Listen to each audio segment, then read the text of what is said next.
The early 19th century saw significant upheaval across West Africa. The Oyo Empire, once a dominant force in the Yoruba region, was facing internal strife and external pressures. This instability created opportunities for ambitious leaders and ambitious movements, one of which was the Fulani Jihad. This jihad, a religiously motivated campaign, aimed to establish Islamic states and spread Islam throughout the region. The Yoruba kingdoms, including ILORIN, were caught in the crossfire of these events. ILORIN, a prosperous trading center, was nominally under Oyo control but enjoyed a degree of autonomy. However, the growing weakness of the Oyo Empire left ILORIN vulnerable to both internal and external threats. This vulnerability would have profound consequences for ILORIN's future. The Fulani, a pastoral people with a strong Islamic tradition, were scattered across West Africa. They had gradually adopted Islam and were becoming increasingly critical of what they perceived as the lax religious practices of some of their neighbors, including some Yoruba rulers. This discontent, coupled with ambitions for political power and economic control, fueled the flames of the jihad.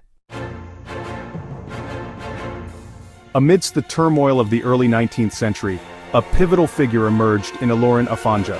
A powerful warlord and the Kakanfo or military leader of the Oyo Empire, Afanja was a figure of considerable ambition and influence. Discontent with the Oyo Empire and sensing its decline, Afanja saw an opportunity to assert his independence. He rebelled against the Alafin or king of Oyo, throwing the region into further chaos. Afanja's rebellion had significant implications for ILORIN. He consolidated his power in the city and effectively became its ruler. While Afanja's rebellion initially weakened the Oyo Empire and gave him control over ILORIN, it also opened the door for new external threats. Afanja's decision to invite Shehu Alimi, a Fulani Islamic scholar, to ILORIN would have long-lasting consequences for the city and the wider region, ultimately paving the way for the Fulani conquest of ILORIN. Shehu Alimi, also known as Abdul Salami, was a respected Islamic scholar and leader among the Fulani. He accepted Afanja's invitation to ILORIN, seeing an opportunity to spread Islam and establish a stronger Islamic presence in the region. Alimi arrived with a group of followers and quickly began preaching and teaching Islam. He gained a significant following among the people of ILORIN, further enhancing his influence and prestige. However, the arrival of Alimi and his followers also shifted the balance of power in ILORIN. Afanja had invited Alimi as an advisor and spiritual leader, but Alimi's growing influence and the increasing number of Fulani in ILORIN created tensions between the two leaders. This uneasy alliance between Afanja and Alimi was a powder keg waiting to explode. It set the stage for a confrontation that would forever change the fate of ILORIN. The simmering tensions between Afanja and Alimi eventually erupted into open conflict. The reasons for the conflict are complex and still debated by historians, but what is clear is that both leaders were vying for control of ILORIN. Afanja, realizing the growing threat posed by Alimi and his followers, decided to expel them from ILORIN. However, Alimi, with the support of his followers and some disillusioned elements within ILORIN, decided to fight back. The ensuing battle for ILORIN was a decisive moment in the city's history. Despite Afanja's military prowess, he was ultimately defeated and killed in battle.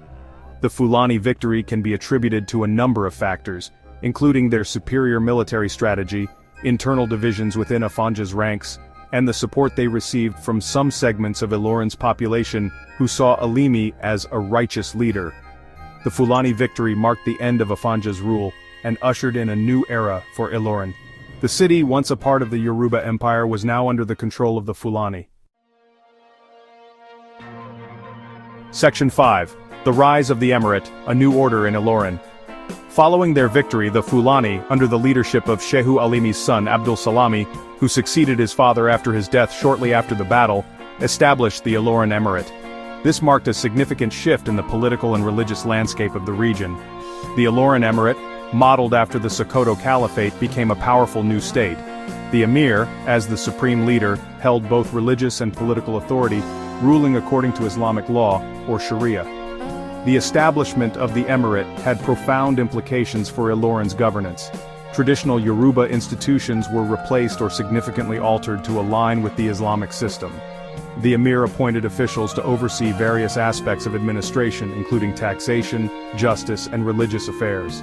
This new system of governance, centralized and based on Islamic principles, represented a radical departure from the previous Yoruba system and would have a lasting impact on ILORIN's social and political development.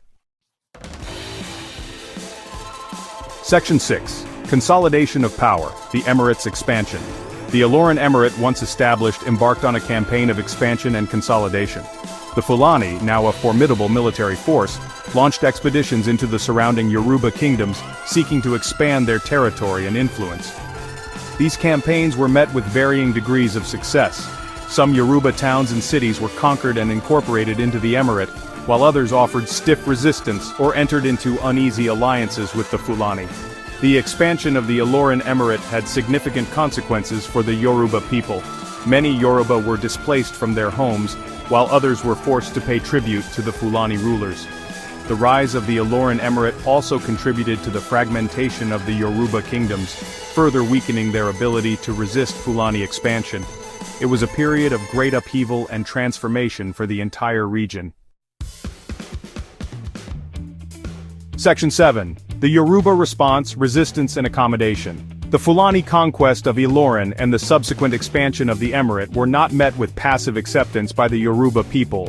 Resistance to Fulani rule took various forms, from outright military confrontation to acts of defiance and accommodation. Several Yoruba kingdoms, recognizing the threat posed by the ILORIN Emirate, formed alliances and launched counterattacks.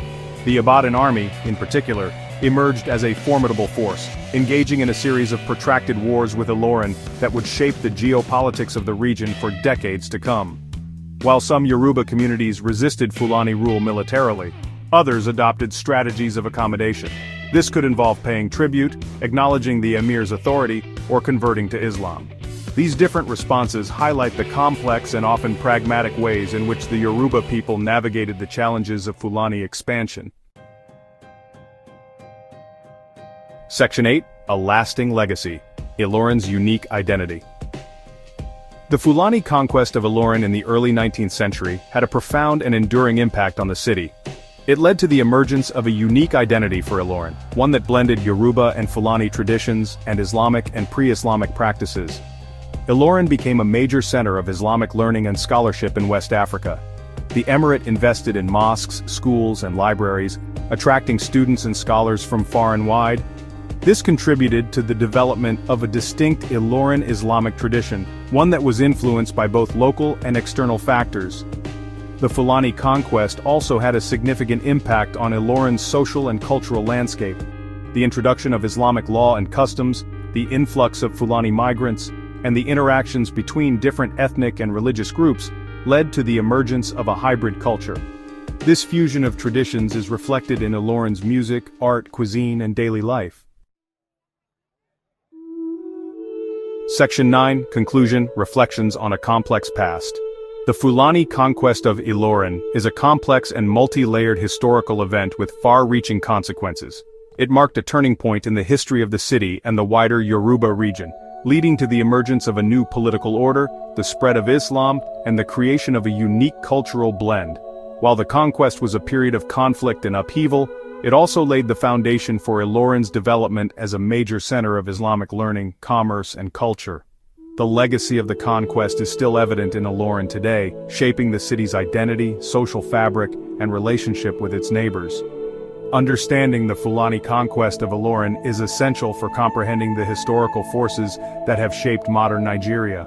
It highlights the interplay of religion, politics, and ethnicity in shaping African societies, and it serves as a reminder of the enduring legacy of the past on the present.